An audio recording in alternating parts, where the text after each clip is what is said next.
पूरा वीडियो देखने के लिए चैनल को सब्सक्राइब एवं लाइक। जा नालायक, सुबह के 8 बजने को है, तुझे एग्जाम नहीं देना क्या? थोड़ी देर और सोने दीजिए ना पापा। तू उठता या फिर मैं तेरे ऊपर पानी फेंकूं? रोज गधों की तरह सोता रहता है, पेपर की कोई टेंशन ही नहीं है। और एक हमारा समय था जब हम पेपर में फेल होने के डर से रात भर पढ़ा करते थे, सो ही नहीं पाते थे। तो क्या अब आप उसका बदला मुझसे लेंगे? मैं 15 मिनट बाद उठ जाऊंगा, आप प्लीज जाइए, मुझे डिस्टर्ब मत कीजिए। इतना कहकर रौनक रजाई ढककर फिर से सो जाता है। तू ऐसा नहीं मानेगा, रुक मैं अभी पानी लेकर आता हूं। बस फिर क्या था, इतना कहकर वो भागते हुए बाथरूम में जाते हैं और पानी की एक बड़ी सी बाल्टी लाकर रौनक के ऊपर फेंक देते हैं। पानी पड़ते ही रौनक झट से उठ जाता है। ये आपने क्या किया पापा? अब तो उठेगा नहीं तो यही करना पड़ेगा ना। वैसे थैंक्स डैड, आपके कारण ना अब मुझे नहाने की भी जरूरत नहीं पड़ेगी। चलिए अब आप माँ से बोलकर मेरे कपड़े निकलवा दीजिए, तब तक मैं ब्रश कर लेता हूँ। वैसे कल ना आप एक काम और करना, नहलाने के साथ साथ मुझे ब्रश भी करवा देना। ये ब्रश करने में ना मुझे बहुत आलस आता है। रौनक की बातों से अरविंद का मुंह खुला का खुला रह जाता है। वो अपनी पत्नी कमला के पास जाता है और रौनक की हरकतों के बारे में बताता है, जिसे सुन उसकी पत्नी हंसने लगती है। तुम अपने बेटे को समझाने के बजाय हंस रही हो। रौनक बच्चा है, धीरे धीरे सुधर जाएगा, आप क्यों उसके पीछे पड़े रहते हो? अभी नहीं सुधरेगा तो कब सुधरेगा? 10वीं क्लास में है रौनक, वो अब कोई बच्चा नहीं रहा। अरविंद की इतना बोलते ही वहां रौनक भी आ जाता है। क्या डैड, मैंने आपको एक काम दिया था, वो भी नहीं हुआ आपसे। अरे क्या हुआ बेटा? माँ, मैंने डैड से बोला था कि वो आपको बोलकर मेरे स्कूल की यूनिफॉर्म निकाल दे, लेकिन मेरे पीछे पड़ने के अलावा इनसे एक काम ढंग से नहीं होता। देख रही हो कमला, देख रही हो अपने लाडले को? अरे आप चुप रहिए जी। चलो बेटा, मैं तुम्हें कपड़े निकाल कर दे देती हूँ। बस ऐसे ही साल पर साल बीतते जाते हैं, लेकिन रौनक के रवैये में कोई बदलाव नहीं आता। वो पहले से भी ज्यादा आलसी और पूरी तरह अपने माता पिता पर निर्भर हो जाता है। 2 साल बाद पता नहीं कहाँ गायब रहता है पूरे दिन, अब तक तो आ जाना चाहिए था। अरे आप इतनी फिक्र क्यों कर रहे हैं उसकी? दोस्तों के साथ खेल रहा होगा, आ जाएगा अभी। ये कोई टाइम है खेलने का? 10 बजने वाले हैं, इतनी रात में कौन खेलता है? कमला कुछ कहती उससे पहले ही रौनक वहां आ जाता है। मम्मी जल्दी से खाना लगा दो, बहुत भूख लग रही है। तुम्हें तब तक खाना नहीं मिलेगा जब तक तुम बता नहीं देते कि इतनी रात गए कहां से आ रहे हो। ओ प्लीज डैड, अब आप एसी पे प्रद्युमन बनकर मेरे सर पर बंदूक लेकर मत बैठ जाना। अपनी फालतू की बकवास बंद कर और बता कहां से आ रहा है।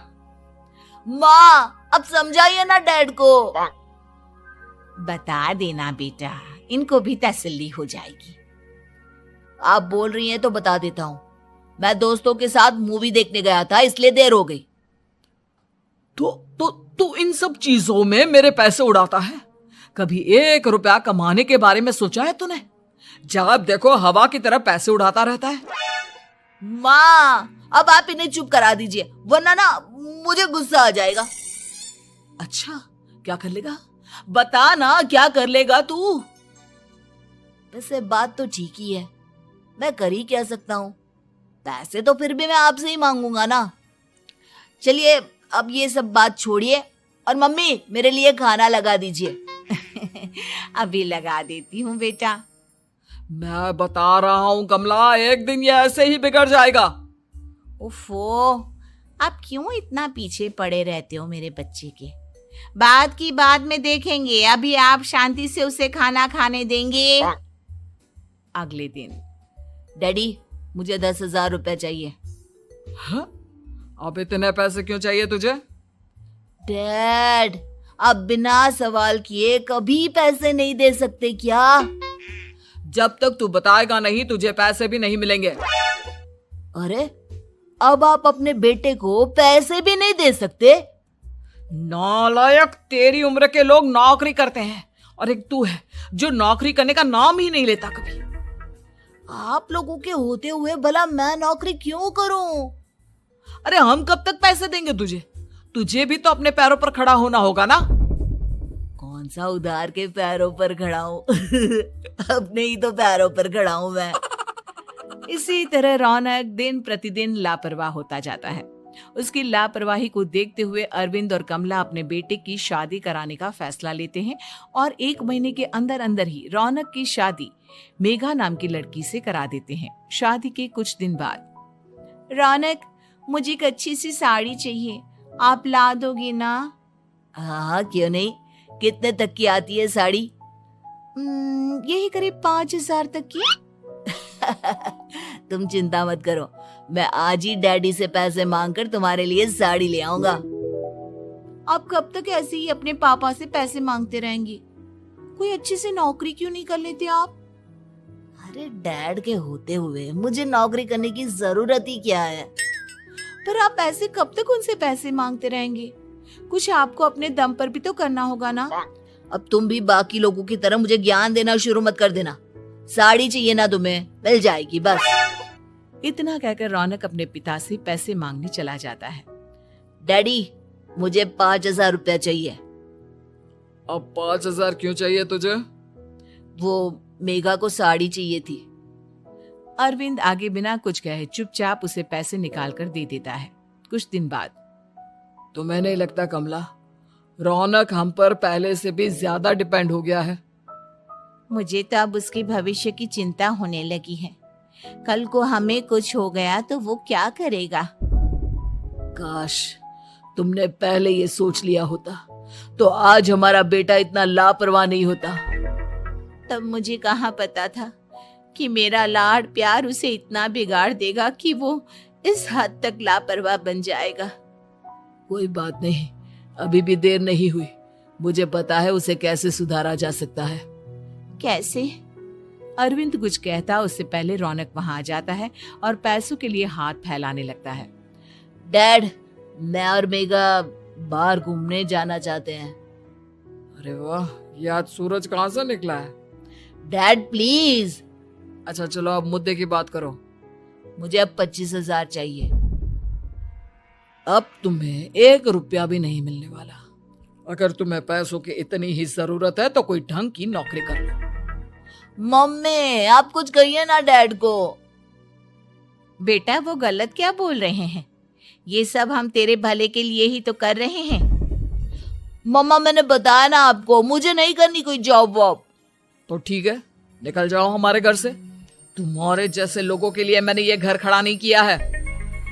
जितना ये घर आपका है ना, उतना ही मेरा भी है। मैं कहीं नहीं जाने वाला। जाना तो पड़ेगा ही तुझे, क्योंकि अब मैं तेरा कोई भी खर्चा नहीं उठाने वाला। ठीक है, मत उठाइए मेरा खर्चा, मैं अपने दम पर भी जी सकता हूँ। तो बेशर्मों की तरह अब तक यहाँ क्यों खड़ा है? अपना सामान ले और निकल जाए यहाँ से। रौनक पैर पटकते हुए वहां से चला जाता है। घर से निकालना जरूरी है क्या उसे? बिना पैसों के कौन रखेगा उसे किराए पर?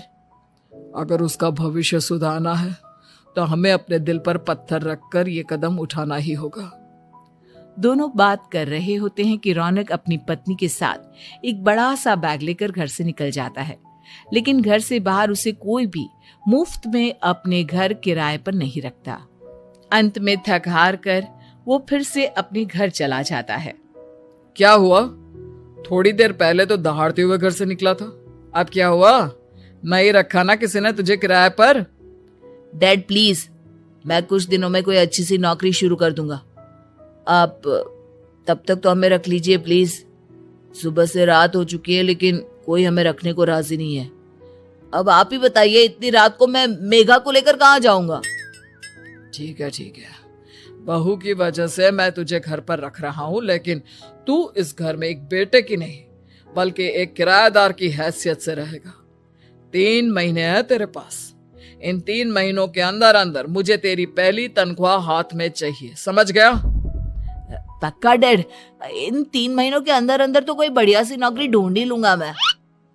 ऐसे ही धीरे धीरे समय बीतने लगता है और अरविंद के दिए 3 महीनों में से 2 महीने बीत चुके होते हैं। पापा जी ने हमें 3 महीने दिए थे, जिसमें से 2 महीने तो बीत चुके हैं। अब ये आखिरी महीना बचा है। अरे तुम चिंता मत करो, आज मेरा ना 2 जगह इंटरव्यू है, दोनों में से कहीं ना कहीं तो जॉब लग ही जाएगी। अच्छा, all the best. Raunak interview के लिए निकल जाता है, जिसके बाद शाम में रौनक घर आता है। कैसा गया इंटरव्यू? आपकी नौकरी लगी या नहीं? अरे पहले सांस तो ले लेने दो अच्छे से। बताइए ना, मुझसे तो जरा भी इंतजार नहीं हो रहा है। वो दरअसल बात यह है कि मेरी नौकरी तो लग चुकी है, लेकिन पैसे बहुत कम है। कितने पैसे हैं? 15,000। इतने में अरविंद और कमला मिठाई का डिब्बा लेकर आ जाते हैं। बधाई हो बेटा। हम जानते थे तेरी जॉब जरूर लगेगी। लेकिन मेरी सैलरी बहुत कम है मम्मा। कम है तो क्या हुआ, धीरे धीरे बढ़ जाएगी। हाँ बेटा, हम तो बस चाहते थे कि तू अपने पैरों पर खड़ा हो जाए। मतलब अब आप मुझे घर से नहीं निकालेंगे? नहीं, ये सब हमने तुझे जिम्मेदार इंसान बनाने के लिए किया था। Thank you mummy papa. अगर आप दोनों ऐसा नहीं करते तो मुझे कभी अपनी जिम्मेदारियों का एहसास तक नहीं होता। आज आपने मुझे सिखा दिया कि इंसान का अपने पैरों पर खड़ा होना भी जरूरी होता है। इतना कहकर रौनक झट से अपने माता पिता के गले लग जाता है और अपनी कमाई की पहली तनख्वाह वो अपने माता पिता के हाथ में सौंपता है।